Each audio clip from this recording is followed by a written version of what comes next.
Hello everyone, my name is Mark. A month ago, my wife Sarah, our little daughter Chloe, and I moved into this house. It's an old Victorian-style mansion. Once grand, but now worn and weathered by time. The price was unbelievably low. I honestly thought I'd won the lottery. But the moment we stepped inside, I felt a strange atmosphere envelop me. The scent of old wood, a film of thick dust coating every surface, and long, deep shadows that seemed to lurk in every corner. Watching, Sarah, however, seemed fascinated. "This house has a soul," she said with a dreamy smile. I wasn't so sure. I felt a chill that had nothing to do with the temperature. A week after moving in, things started getting strange. It began with small noises in the dead of night. Soft footsteps from the attic floor, as if someone was walking slowly, deliberately. I tried to dismiss it as the old wood creaking, a house settling. But the rhythm, it was too clear. Step, pause, step, pause. Then, Chloe began talking to someone only she could see.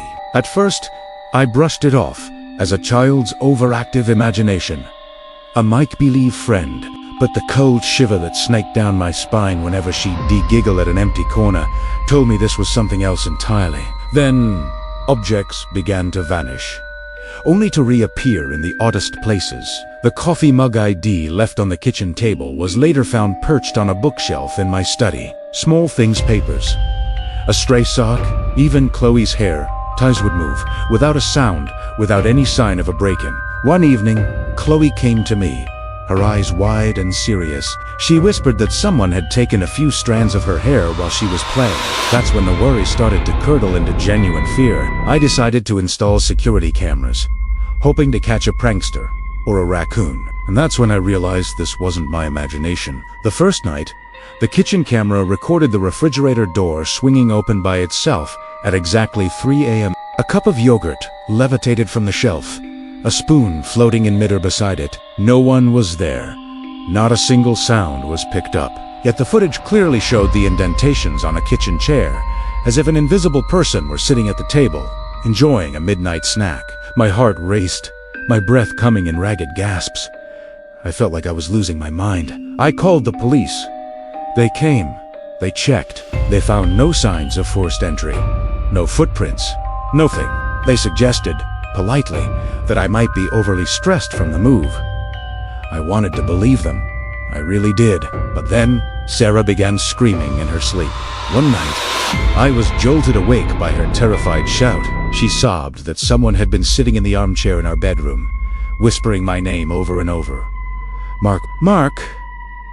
The voice, she said, was hoarse, raspy, barely audible. I bolted out of bed and pressed my ear against the bedroom door, straining to hear. And I heard it. A faint, dry whisper. The armchair, when I finally dared to look, still had a dent in the cushion, as if someone heavy had just stood up from it. I couldn't explain it. I couldn't. The whispering grew more frequent, more brazen. It didn't just call my name anymore. It started repeating lines I had just typed on my computer. Phrases I'd just said to Sarah in another room. It was always there. An invisible, undeniable presence. Every step I took, every breath I drew, felt, watched, monitored. Sometimes, I'd hear soft footsteps coming from Chloe's room. Even though I knew she was sound asleep in her bed, I was living in a constant state of high alert, my nerves stretched to their breaking point. Then, Chloe began to draw. Her drawings were disturbing. They all featured the same figure. A tall, gaunt man with unnaturally large, black, empty eyes. He was always depicted standing in a corner of a room, just watching, sekayet, indifferent in the wall. At first, I tried to laugh it off, a coping mechanism, but the creeping, bone-deep chill that her drawings sent through me made the laughter die in my throat. I started seeing him, too. A flicker in my peripheral vision, a tall shadow in a doorway, a gaunt face reflected for a split second in a dark window. The figure from Chloe's drawings was everywhere in the house. My fear reached its peak. I couldn't live like this anymore, driven by a desperate, frenzied impulse. I grabbed a sledgehammer from the garage and went to the wall in our bedroom. Oh, Chloe. Drawings always showed the figure emerging from Primera Ave tu no. I swung the hammer again and again, plaster and lath exploding into the room. And that's when I found it. The hidden room. A small, sealed, windowless space with no discernible entrance. Inside, there was only an old armchair, a small table, and dozens of leather-bound journals scattered across the floor. There was no sign of anyone coming or going, yet the musty, suffocating smell of old paper and something else, something stale and human, hung heavy in the air. With trembling hands, I opened the first journal. The elegant, spidery script belonged to a woman named Lily, the only daughter of the house's original owner. Her father, an architect consumed by a fear of the outside world, had built this secret room to keep her locked inside, safe from childhood. Lily had spent her entire life within these four walls, her only window to the world being tiny, cleverly hidden cracks in the plaster. Through them, she observed every family that came and went, learning to mimic their voices, their habits. She never left. The journals chronicled every family who had ever lived in this house. She knew their secrets, their arguments, their deepest fears, and she recorded their disappearances. Some, according to her spidery script, had stayed forever with her. Every page sent a fresh wave of ice-cold dread through my veins. This wasn't just a haunting. This was a history of captivity. I scrambled through the journals, my fingers numb, until I reached the last page of the most recent one. The fresh ink, the familiar handwriting I now knew as Lily's, froze the blood in my veins. It read, "The new family is wonderful. There's a little girl. She will be your companion. This time, you will not let them leave.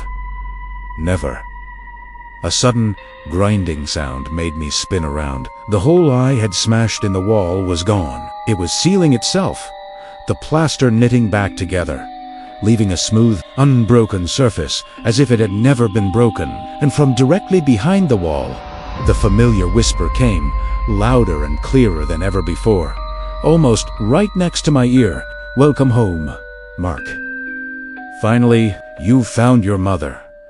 Since that moment, we've never tried to leave. Every attempt results in some strange, inexplicable accident. A door that won't unlock, a car that won't start, a sudden illness. But the food is always abundant, left on our doorstep. The doors never open from the inside, but we are provided for. And Lily's whisper echoes throughout the house, a constant, chilling lullaby. It's a reminder that we are part of this family now, part of this house forever.